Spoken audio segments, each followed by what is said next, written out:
اگه به دنبال ابزاری هستین که بتونید به طور هوشمندانه و پویا نقاط ورود و خروجتون رو مدیریت کنید، این ویدیو برای شماست. در این ویدیو به معرفی و بررسی یه ابزار قدرتمند در تریدینگ ویو خواهیم پرداخت که با شناسایی فراکتال ها و رسم تریلینگ استاپ بهتون کمک میکنه تا نه تنها نقاط بازگشت بازار رو شناسایی کنید، بلکه ریسک معاملاتتون رو هم کاهش بدید. بنابراین تا انتهای این ویدیو با بنده همراه باشین تا با این ابزار آشنا و نحوه عملکردش رو بررسی کنیم.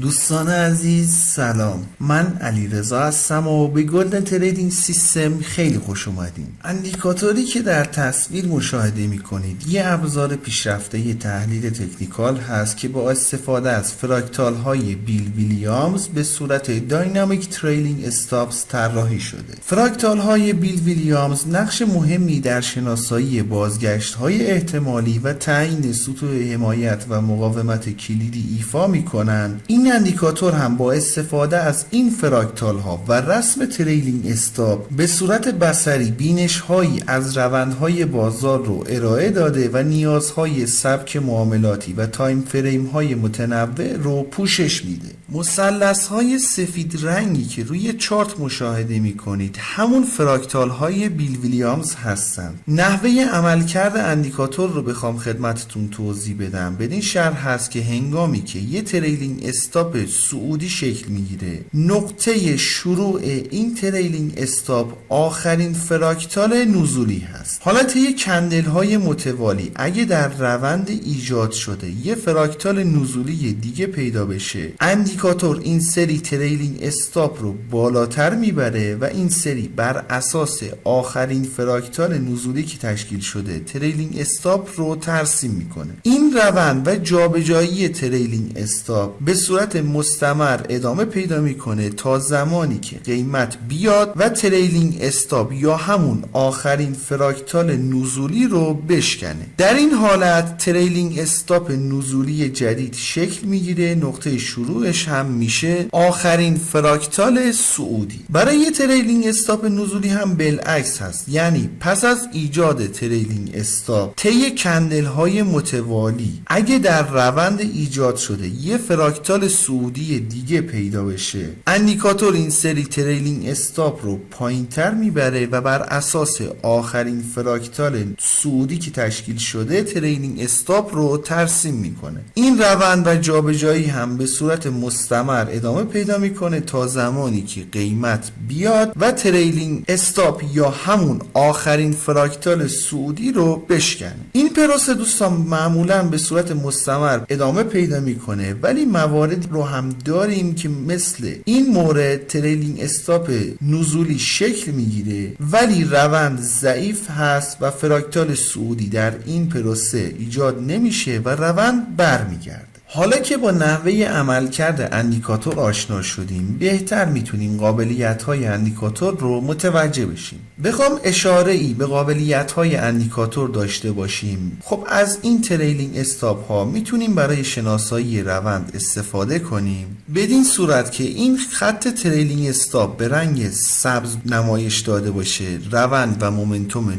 صعودی رو داریم، خطوط تریلینگ استاپ به رنگ آبی نمایش داده بشه روند و مومنتوم نزولی رو خواهیم داشت. دوستان اگه آشنایی جزئی با فراکتال های بیل ویلیامز داشته باشیم، قطعا میدونید که این فراکتال ها به یک کندل یا چند کندل تأخیر نمایش داده میشن. این تعداد کندل هایی هم که خدمتتون عرض شد در قسمت تنظیمات اندیکاتور قابل تنظیم هست، ولی به هر حال اگه پایین ترین پریود رو هم بخوایم براش در نظر بگیریم، به هر حال یک کندل تأخیر رو این فراکتال ها دارن. بنابراین از این فلش ها زمانی میتونیم استفاده کنیم که اون تعداد تأخیر رو بدونیم چقدر هست و استراتژی معاملاتیمون رو بر اون اساس مشخص کنیم. ولی به طور مثال اگه بخوایم استراتژی معاملاتیمون رو بر اساس پیدا شدن این فراکتال ها قرار بدیم، به دلیل تأخیری که این فراکتال ها دارن در لایو بازار اصلا به دردمون نخواهد خواهد خورد. به این نکته توجه ویژه داشته باشین. بخوام براتون مثال بزنم، به فرض مثال روند صعودیه و شما قصد دارین با پیدا شدن فراکتال نزولی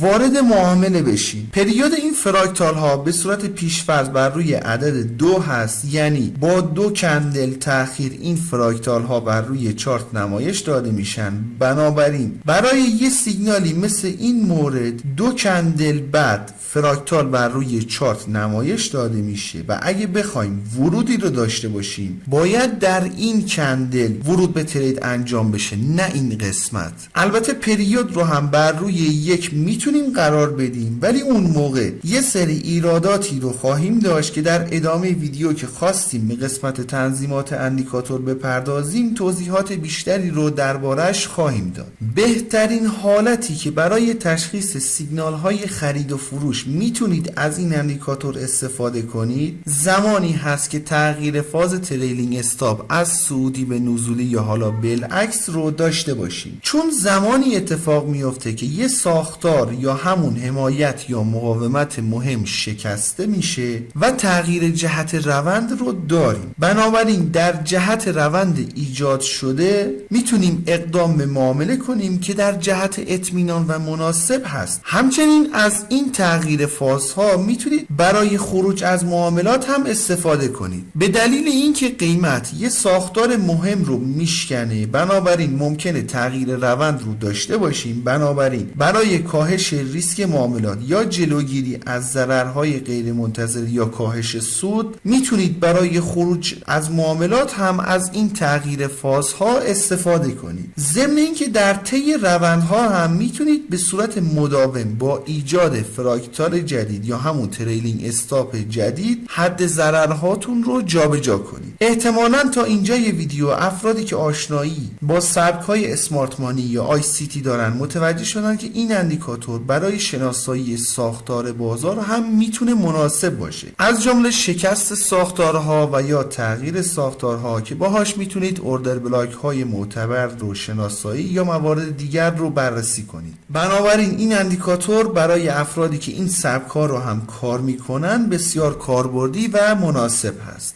برای انداختن اندیکاتور روی چارت باید وارد سربرگ ایندیکیتورز بشیم. در تب سرچ بار عبارت فرکتال تریل رو وارد کنیم. این اندیکاتور هست که توسط یو الگو طراحی شده. قبل از اینکه بخوایم به قسمت تنظیمات اندیکاتور بپردازیم میخوام ازتون درخواست کنم که اگر فکر میکنید اندیکاتور یا ویدیو مناسب هست لطفاً ویدیو رو لایک کنید. اگر هم دوست دارین با جدیدترین ابزارها آشنا بشین و نحوه کار باهاشون رو یاد بگیرین پیشنهاد میکنم کانال خودتون، کانال گلدن تریدینگ سیستم رو سابسکرایب کنید و علامت زنگوله رو هم بزنید تا به محض انتشار ویدیوی جدید بهتون اطلاع داده بشه. بسیار خوب، گزینه اول مربوط به نمایش یا عدم نمایش فراکتال ها هست. گزینه بعدی هم مربوط به نمایش یا عدم نمایش خطوط تریلینگ استاپ. البته مهمترین فاکتور این اندیکاتور تریلینگ استاپ ها هستن و فراکتال ها رو هم میتونیم با اندیکاتور بیل ویلیامز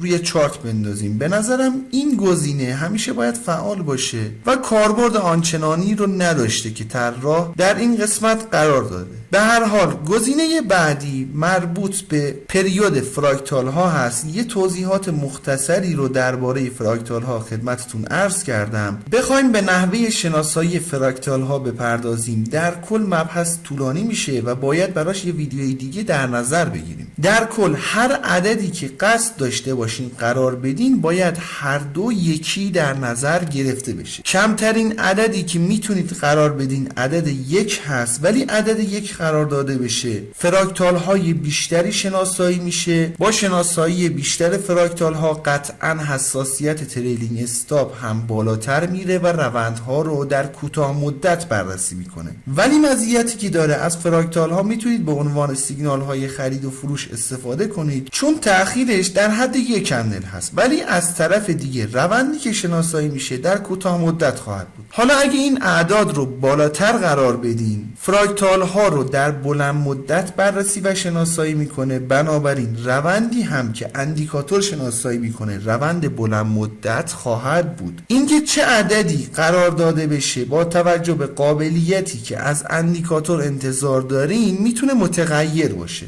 گزینه بعدی دوستان یه درصدی هست که به فراکتال ها اضافه میشه و تریلینگ استاپ رو بالاتر یا پایینتر میبره. اگه این عدد رو بالاتر قرار بدین قاعدتا محاسبات اندیکاتور از حالتی که در نظر گرفته شده خارج میشه و در واقع از اصول خودش خارج میشه. بهتر این گزینه دستکاری نشه و در نهایت خدمتتون عرض شد که قیمت بیاد و تریلینگ استاپ رو بشکنه. تغییر فاز در تریلینگ استاپ رو خواهیم داشت. به صورت پیش فرض این قابلیت بر روی کلوز هست، یعنی اگه کلوز کندل بالاتر یا پایینتر از تریلینگ استاپ باشه تغییر فازها انجام میشه. ولی اگه این گزینه بر روی ویک باشه، اگه با شادوی کندل هم این شکست انجام بشه تریلینگ استاپ تغییر فاز پیدا میکنه. انشالله که براتون مفید باشه. رو قله میبینم دوست من.